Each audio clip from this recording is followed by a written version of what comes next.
Welcome to Unleash Your Inner Goldilocks, how to get it just right. Thank you so much for joining us for another hour of exciting and invigorating conversation. And I cannot wait for you to meet our guest today and get engaged with her and learn all about how you can transform your life and live it in a much more meaningful and qualitative way. As we get started, let's take a moment and think about why are we a Goldilocks community and what are we building as a Goldilocks community? To me, Goldilocks symbolizes that young girl who knows exactly what she wants out of life and exactly how she is going to go about getting it. She knows how to make sure her porridge is not too hot or too cold. The chair or the bed she lays in, she wants to make sure it's neither too hard nor too soft. Remember when we were that young person? We knew exactly what we wanted, and we knew exactly how to influence others around us to give us what we needed when we needed. We are all born into this world, brought into this world with that innate capability, but somehow along the way, we have convinced ourselves and society has preconditioned us to be about what you want, when you want, instead of thinking about how it lands for others and how to influence others to get what we want. But Goldilocks is constantly there reminding us to find that balance, to get that centeredness. You may ask, Dr. Cass, why is it important? Why should I worry about it? But take a moment and ponder how you are going to accomplish your goals. Research shows that we can all influence only 3 levels from where we are, just 3. So if I come from a position that is for my benefit and my benefit alone, and I have not bothered to think about how it affects the others, how do I need to show up at this opportunity? How do I need to engage? And I don't do my homework. I don't take perspective. And I just show up the way I want to show up. I can only influence 3 levels towards the center from where I show up because I'm already at the extreme end of my own perspective and my perspective alone. So whether that perspective, the left end or the right end, doesn't matter. It is a solo perspective that hasn't taken into consideration how it affects others and how it needs to integrate with others. But imagine if I took the time, if you took the time to find that perspective, see what everybody needs out of this situation. And then you come from that centeredness. Now, all of a sudden, you are coming from a place of understanding. And therefore, you're not going to be coming from an extreme. You're not going to turn people off.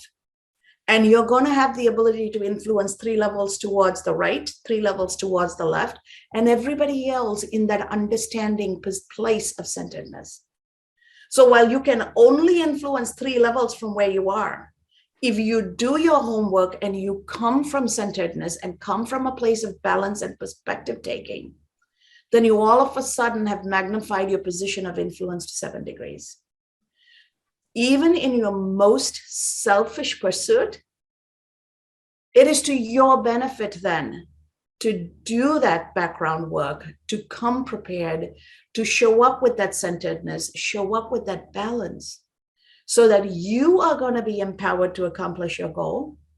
You are going to have the maximum degrees of influence and impact.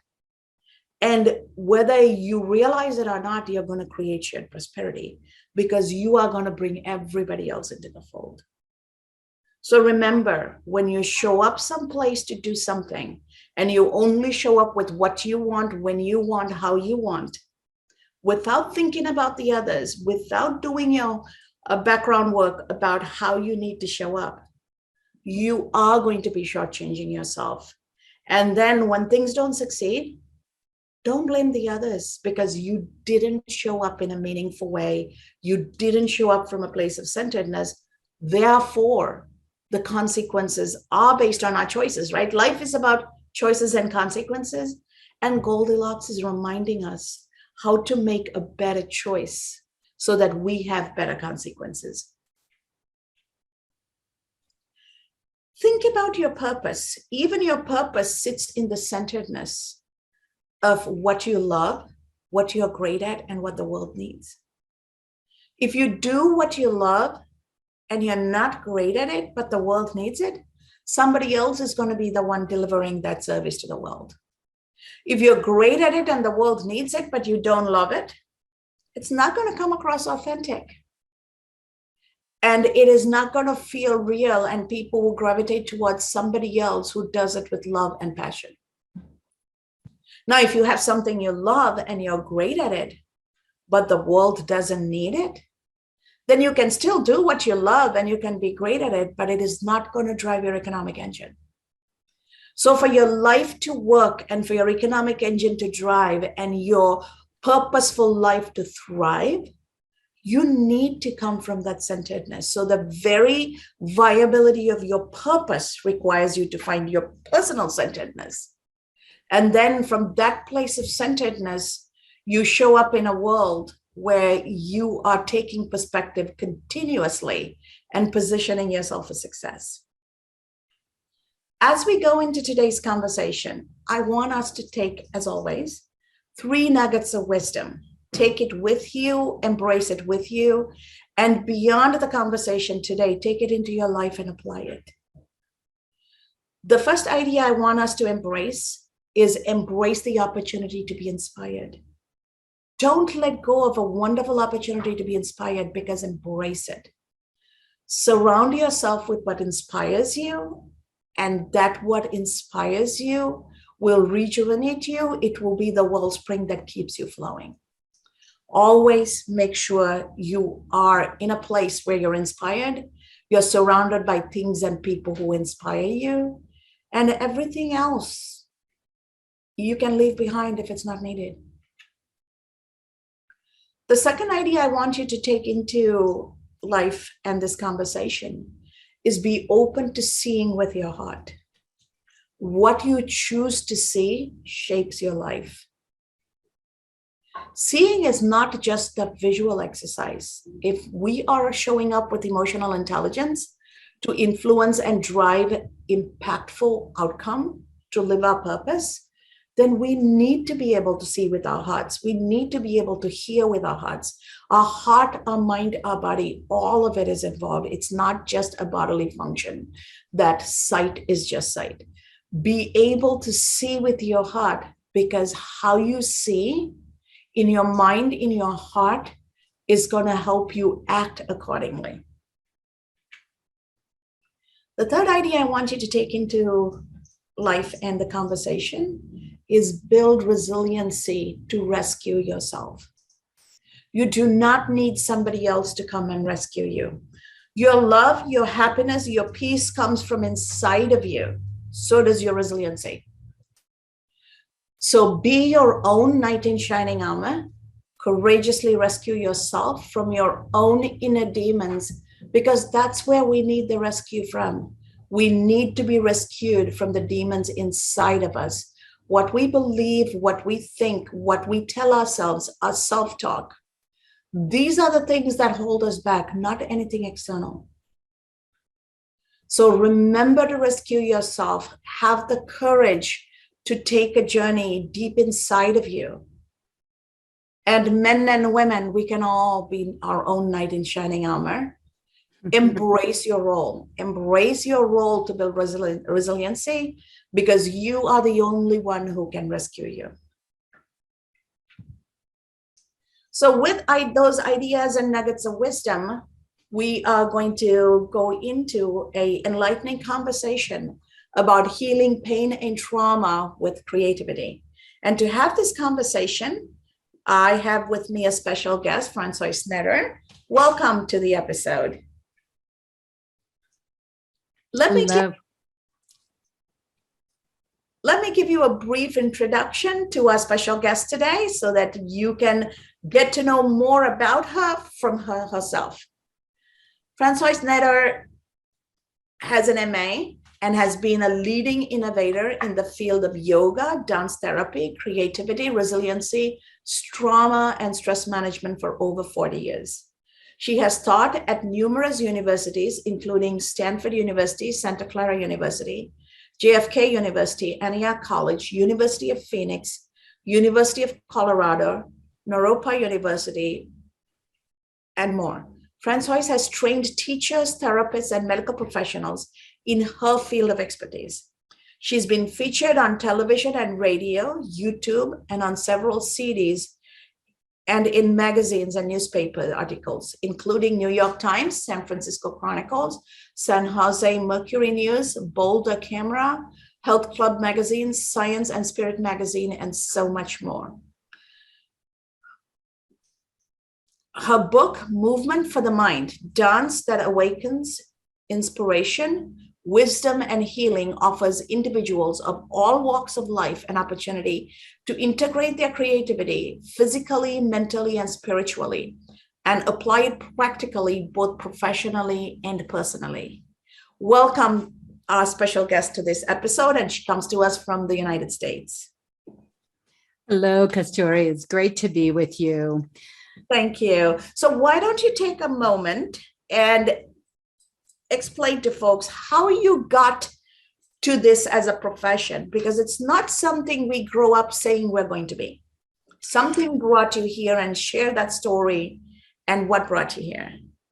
So I love the way you started about Goldilocks, because so many of us forget that, as you said, that spirit that we come in with, that knowledge, that knowing.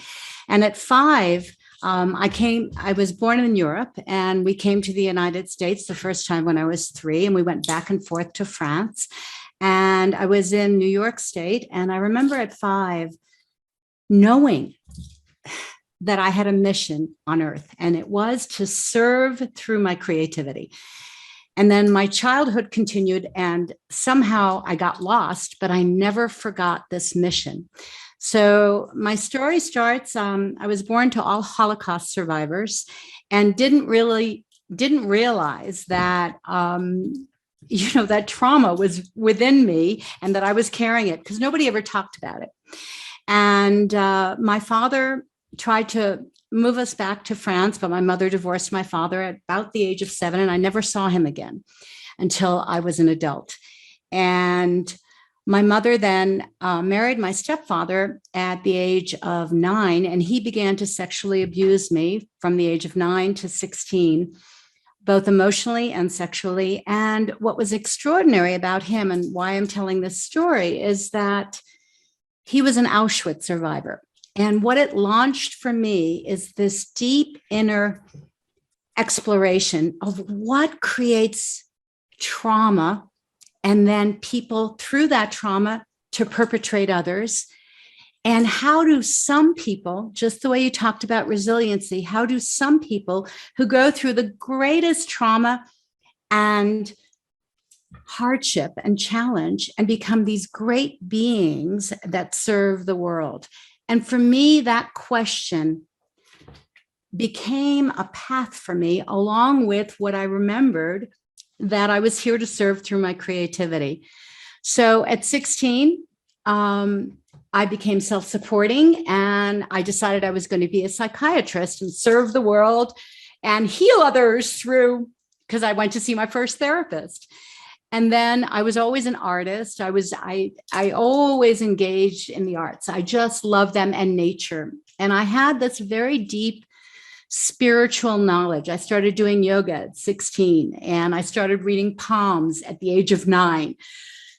And this unfolded for me a great desire to still serve through my creativity. And at 21, I was in Israel, and I discovered that I could be a dancer. So I became a dancer at 21. And after that, I found the field of dance therapy. And I thought, what a perfect marriage between my art and serving the world. And my life continued to unfold. I got very deeply involved in yoga. You and I have talked about my being in the ashram, and deep meditation, and it just kept unfolding. I became a dance therapist, an art therapist, and then I began to really research healing. because I had to go into my own deep healing as a sexual abuse survivor. And so I discovered a way, and I didn't know this at the time, a lot of great beings today talk about science and spirit, like Joe Dispenza and the field of epigenetics, who talk about the alpha brainwave state. And so I began to launch my work using the alpha brainwave state and working with PTSD in veterans hospitals and jails and halfway houses, and using this work from my own experience. Beautiful, beautiful. And I'm sure your story resonates for a lot of people, because whether we openly talk about it or not, a lot of human beings go through abuse of some sort, sexual abuse included, during their lifetime. And just in the United States, 3 out of 5 women and girls are raped in their lifetime. Exactly. And it's normally by somebody they know. So this is a kind of healing that is hard to do, because your own family refuses to accept it, because when they do accept it, they have to accept that there's something wrong inside the family, and families don't want to accept it, right? So they want to pretend it doesn't exist, and it becomes a dirty little secret in the family, and people have to figure out how to deal with it. And that's why getting past what was done and triumphing over it, because what was done to each of us is not us. It is the other person's reflection. So what advice do you have for folks who are struggling with what has been done to them? What is 1 or 2 steps they can take to flip the script and stop internalizing what was subjected and start taking that introspective journey of healing? Because it has to start with those 1 or 2 things that they can do. Such a great, yes, absolutely. Everything that you said.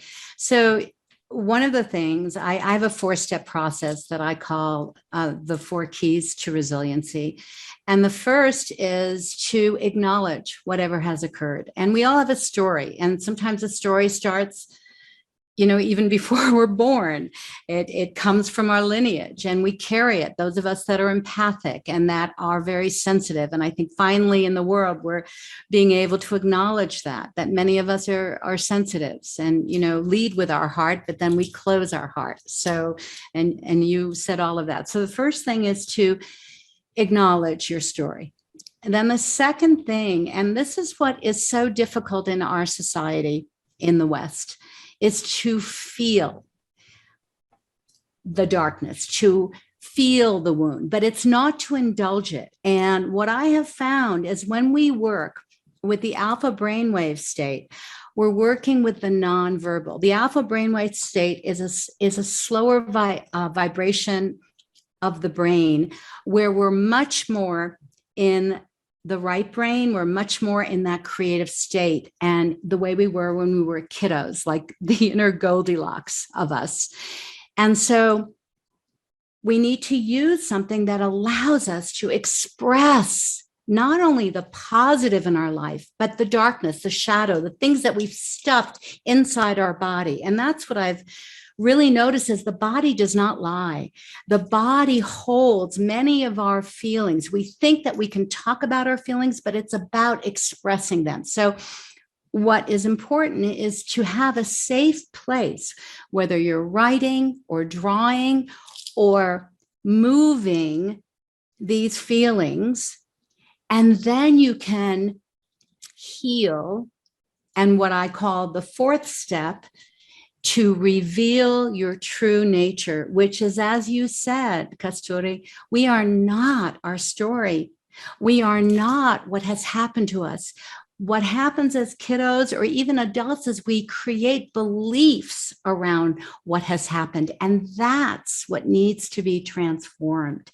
But it takes a journey. We have to have, like you said earlier, the courage and make sure that we're safe, so we're not indulging it. And the arts really can allow us a pathway to do it consciously. And that's what I help people do. I help them in terms of facilitating a conscious approach to what was past, moving through it, feeling it, and then revealing their true nature, which is, all the things that you talked about.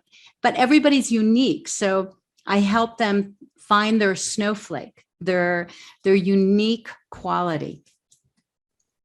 Beautifully said. And the 4-step process truly allows every individual to take the journey at their own pace in a way it works for them. And then having somebody to guide and support gives them the sense of safety. So talk about the importance of finding that support system, whether it's a therapist, whether it's a friend, whether it's somebody who's your mentor, somebody in your life, or 2 or 3 people in your life who can support you to that process. That is equally important, because this is not a journey we take alone. Yeah, it's so interesting because, again, the way you were speaking in the beginning, you can tell through your strength that you had support. And I've tried to do a lot on my own. So that's been difficult. But I remember when I went through the deepest of my recovery, I did a lot of therapy, and yet it wasn't until the 90s till there was much more knowledge about the effect of sexual abuse and trauma and how you carry it. And I was doing a trade with a therapist, and yet we decided no. And I had an extraordinary woman in my life who was not only my mentor, but my best friend. And then I did very deep inner work. I did very deep therapy that allowed me to feel my feelings, that allowed me to love the part of me that I thought was responsible for the trauma. And I believed, one of the things, and I'm sure we've all been through this in different ways. I believed some of the negative things that I was told as a little girl, and I had to rescue myself. But you're right. I had the most beautiful support system, but I also did very deep inner work through therapy and through my feelings and through really dealing with my inner child and looking at the wounds. And then as I did that and felt my feelings, then I was able to not only not blame myself, but also stop being a victim in my life. And I think that's so important for anyone who's gone through trauma or PTSD. You have to let go of being the victim. And so you find support outwardly and inwardly. It's a marriage. Mm-hmm. And very well said. Without the inward support, nothing happens, right? I come from a part of the world where we are raised in the everyday process. Yes. Yoga is not something we do. Yoga is how we live.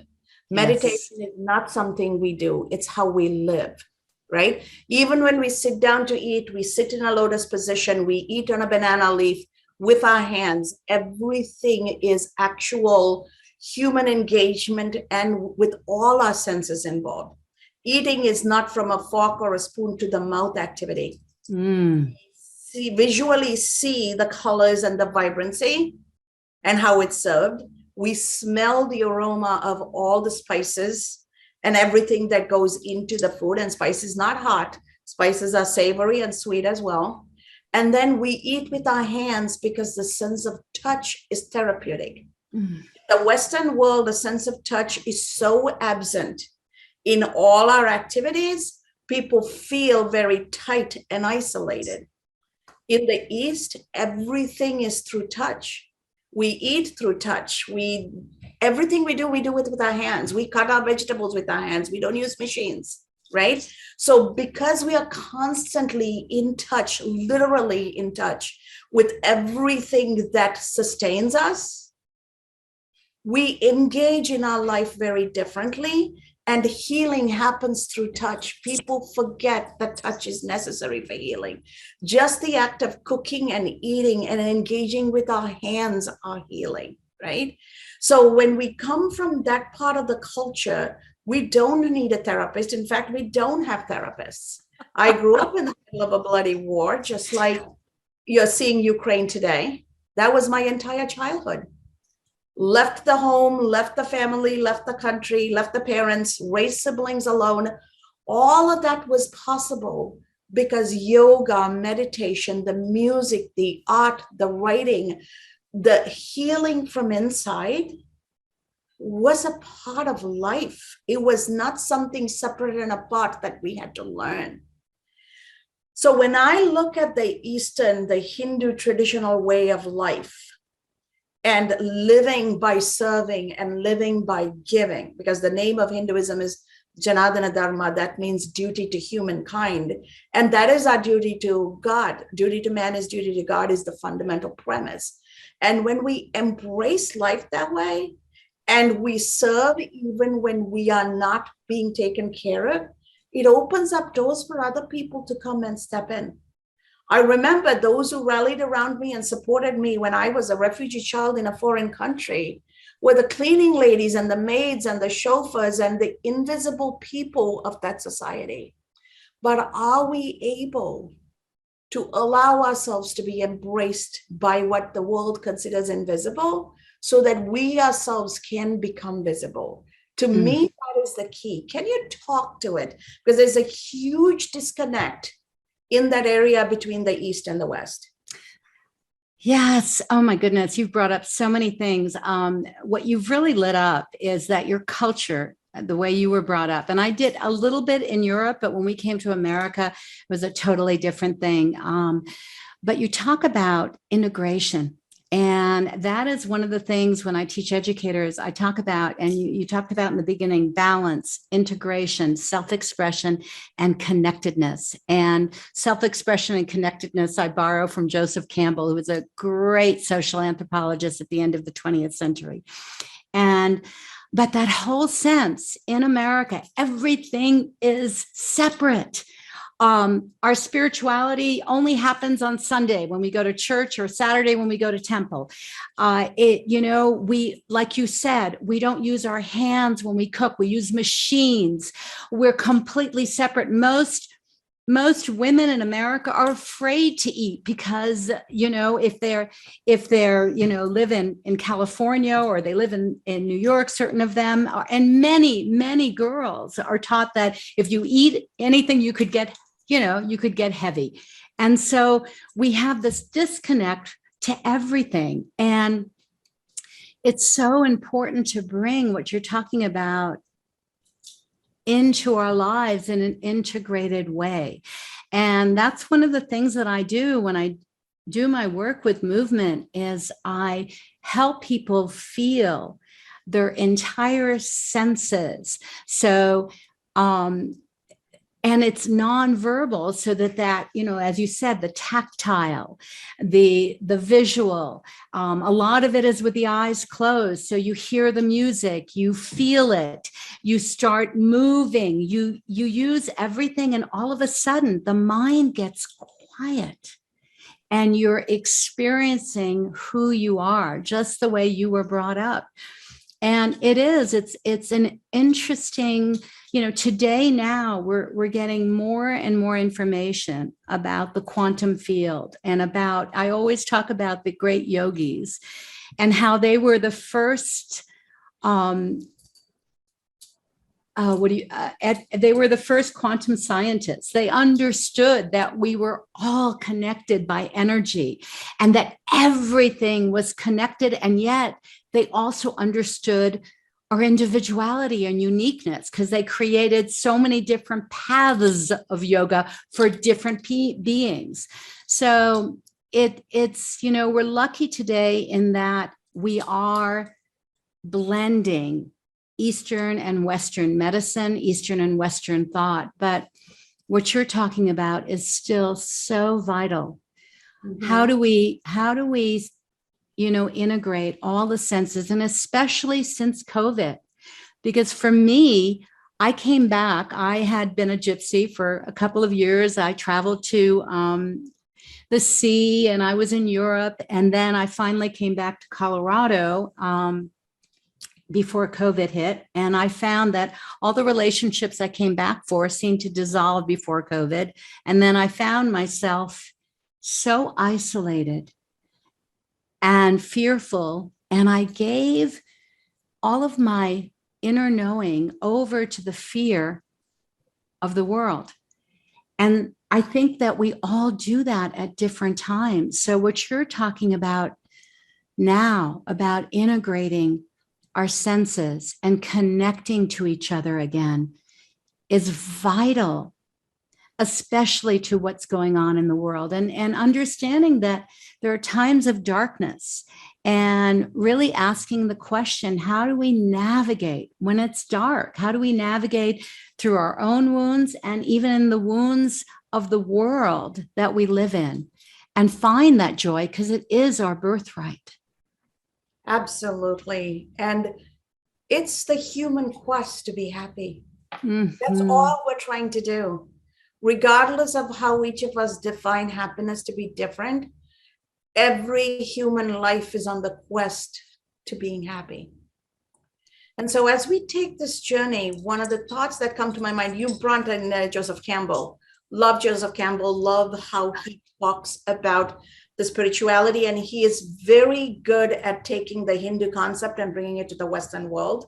So two things come to my mind as you talk about it. The Hindu philosophy, Hindu culture, the language of Tamil, which is the oldest of all the Hindu languages. That is the language of South Asia.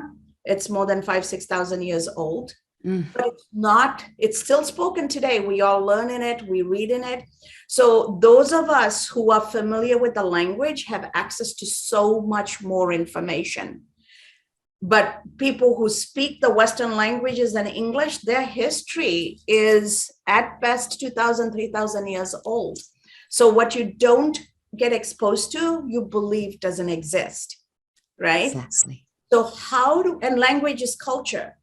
How do we get folks to embrace more than a single language so that they can truly understand the wealth of humanity and what humanity has figured out, instead of saying, because it's not in English, it doesn't exist? That's one. And two, Joseph Campbell also talks about what ultimately consumes us is our religion. That's our faith. That's our spirituality. So if making money consumes us, money is the altar at which we worship. If living our purpose consumes us, then our spiritual path is through our purpose. So I love how he brings that and integrates it with myth. He says, whichever mythology resonates for you, that is your faith. And he talks about how for him, the Hindu mythology resonates for him. Therefore, in his life choices and his path, he is Hindu by faith, right? Now, when one talks in terms of myth and which myth resonates for you, and you take certain faiths and the institution wants you to take it as a gospel, a fact instead of a myth, there is already a disconnect there. It doesn't make any sense. How can a person who's trying to be spiritual make sense of all of this? Because our energy is embodied in our spiritual self. Oh, that's so beautiful. You know, one of the things that I think that I teach when I teach educators, again, as I in many of my courses, I have them look into different cultures and philosophy.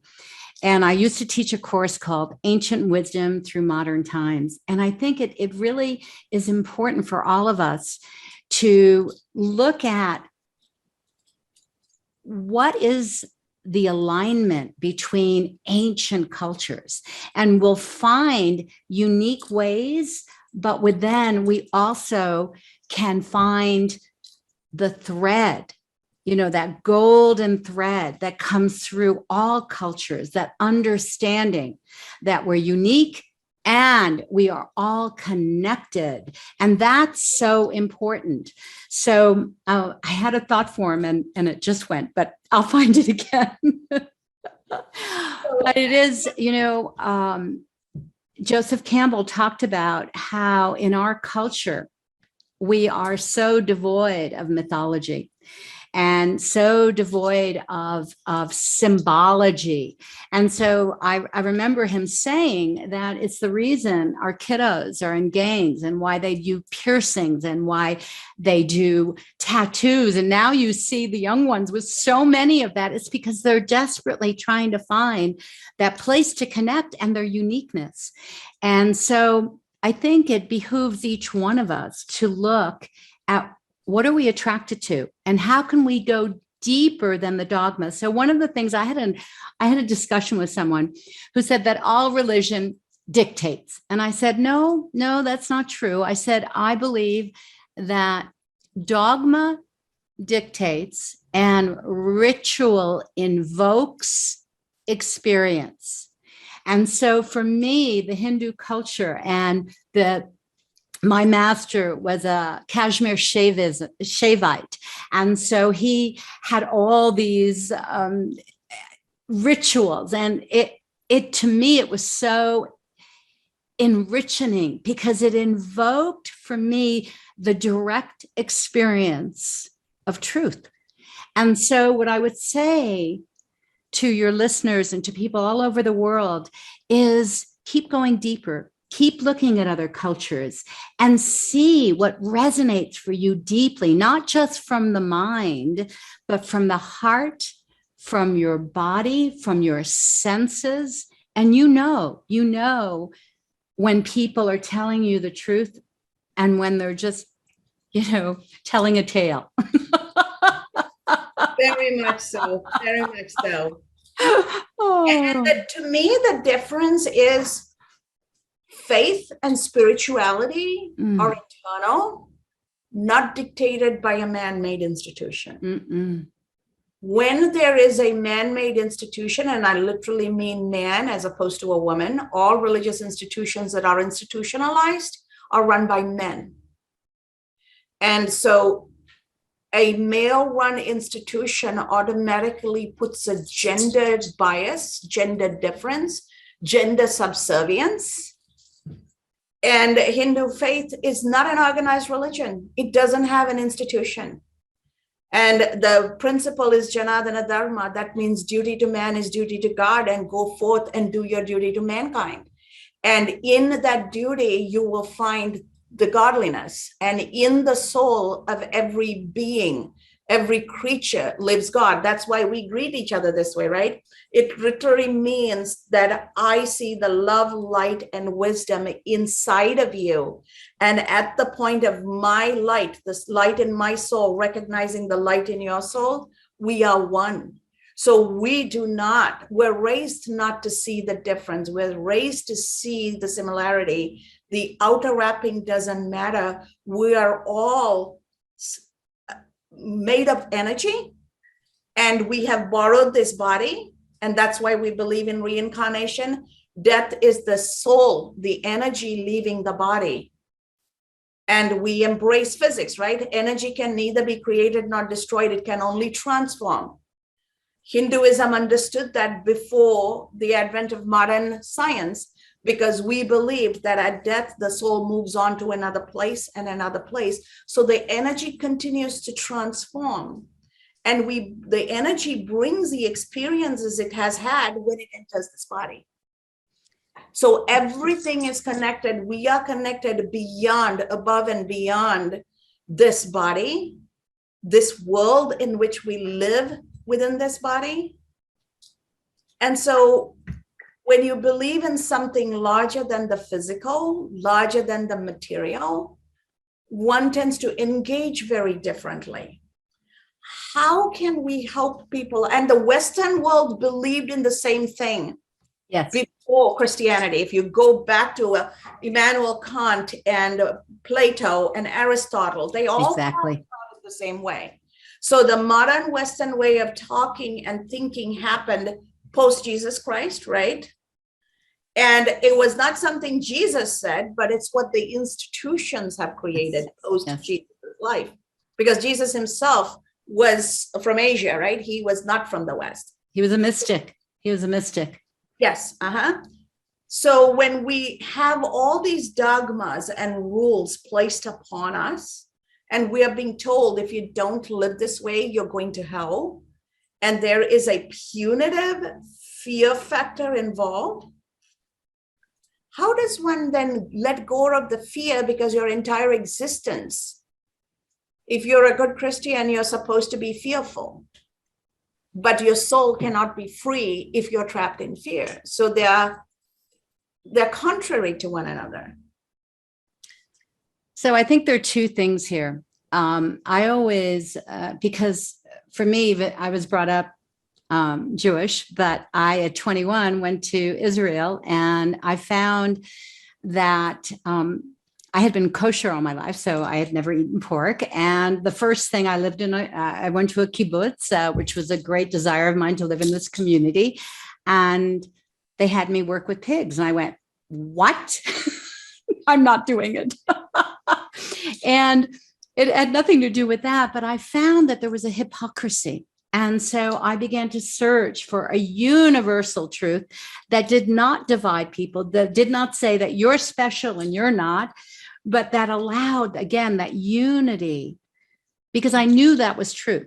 And if you look at the great philosophers, like you've talked about, of every tradition, Western, whether it's, like you said, Socrates or Plato or Einstein or any great scientist, even from the past, they were deeply spiritual. They were, and as I said, the yogis were the first quantum physicists. They understood the nature of the universe. And I think what's happened, I don't even use the word God anymore because it has so many limited connotations.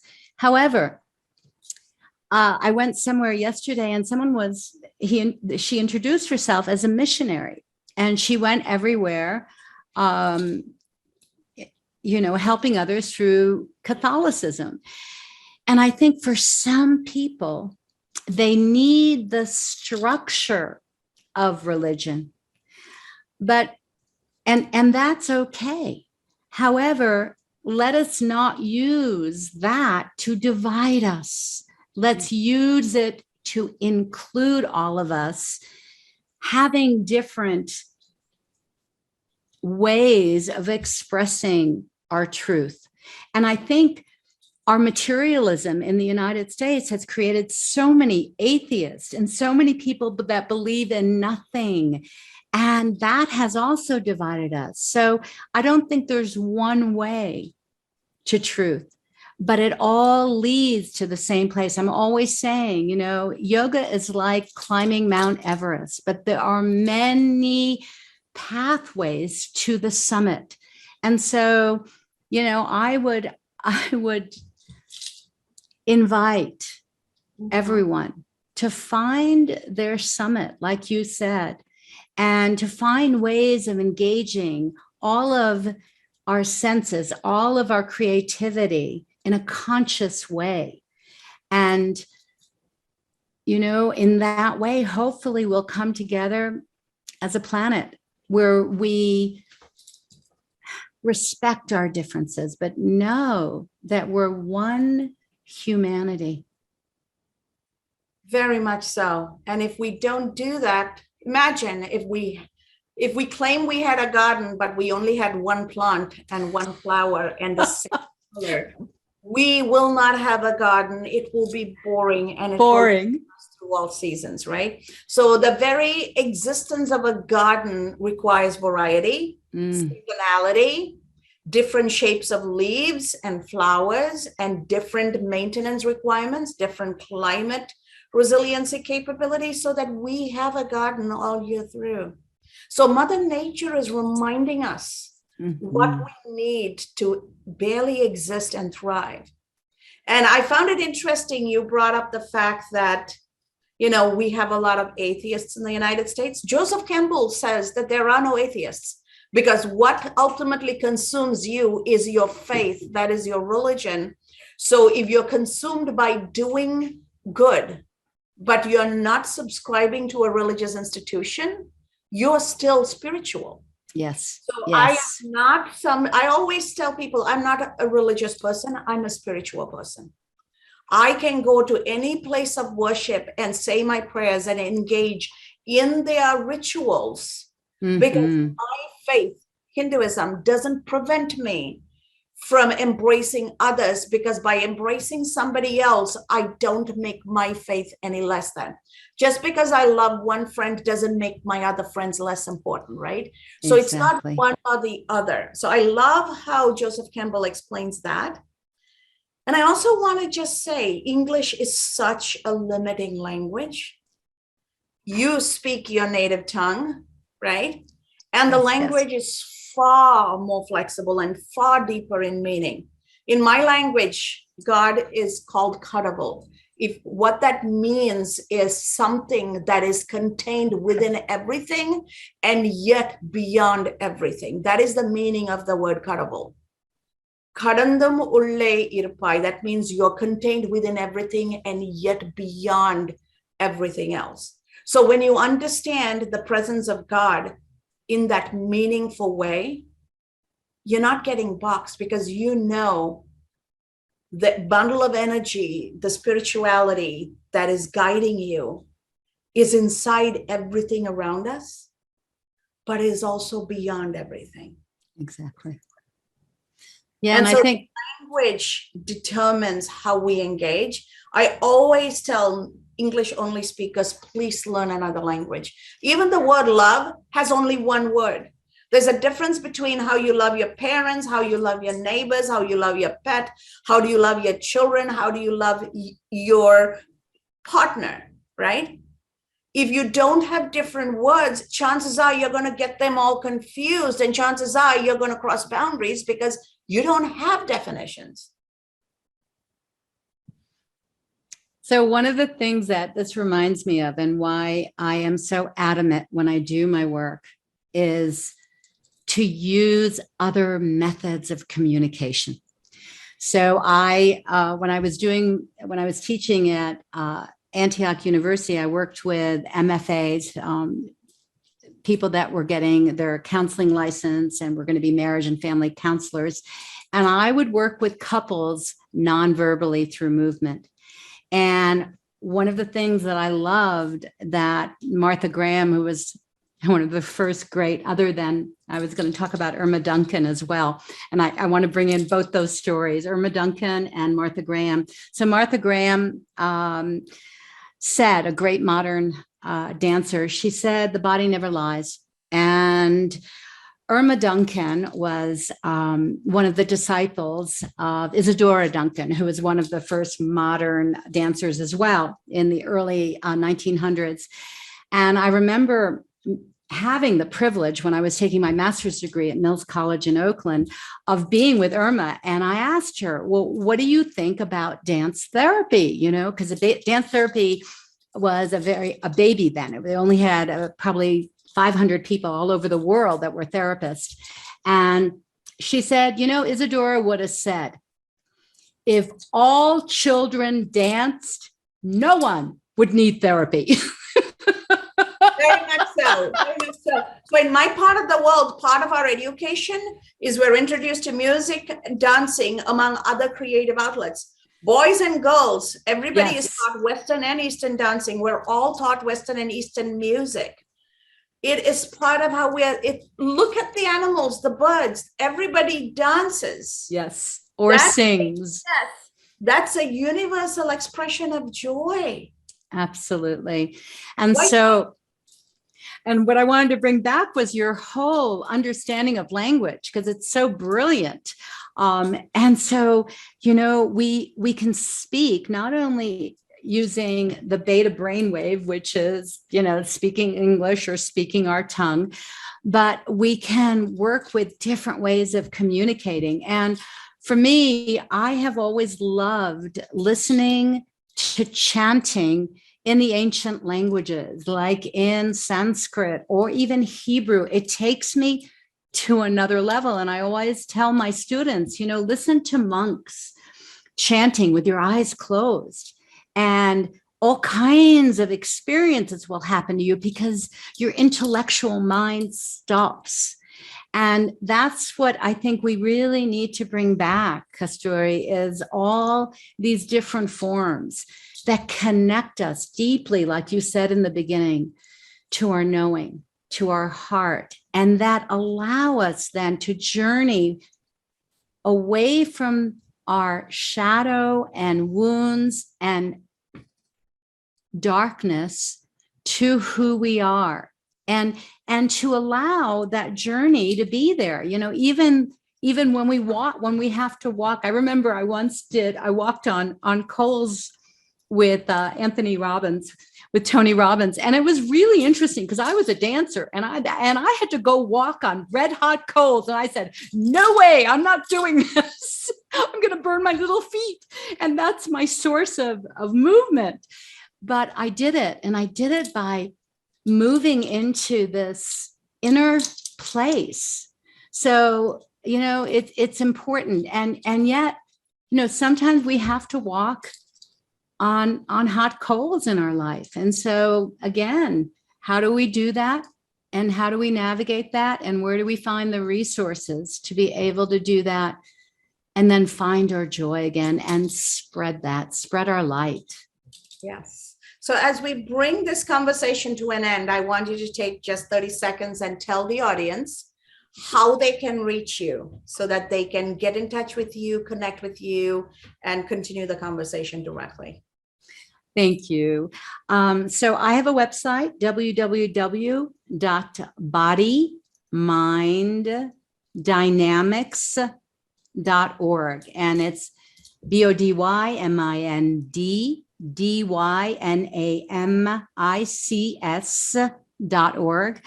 I would be glad from anyone from this broadcast to do a free 15-minute consultation for any of the resources that we've talked about and other things that might work for you the best. And I have a book, Movement for the Mind, Dance That Awakens Healing, Inspiration, and Wisdom. I have 2 CDs, Redress Your Stress, that allows you to do meditation and breathing and relaxation. It's all guided. And I also have a movement CD that you can do this work in the comfort of your own home. And just go to my website. You can contact me there. You can sign up. I also have a YouTube channel, Françoise E. Netter, and you can go there. And I have so many resources and articles and ways of you connecting. But the best thing is go to my website and contact me. Love to hear from you. Thank you so much for all of the information and all of that insight, Françoise. It has been such a pleasure to have you on the program. And thank you to our audience for being our loyal listeners, loyal followers, and continue to go out there and keep embracing the Goldilocks lifestyle we keep talking about. Remember, every human interaction is our opportunity for transformation. So go out there and transform lives. And in that process, please don't ever forget to transform yourself.